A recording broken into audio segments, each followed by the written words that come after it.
Assalamualaikum warahmatullahi wabarakatuh. Dan sanak kasaranyo kembali lagi di channel Anak Minang.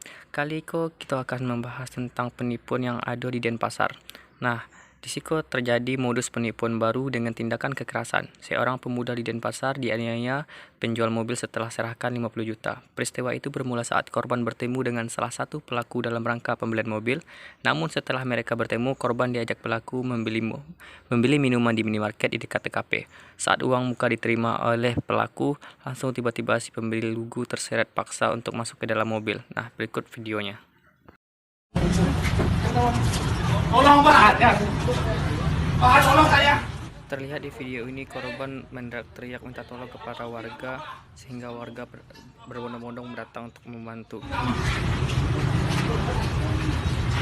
Tolong Pak. Ini, kamu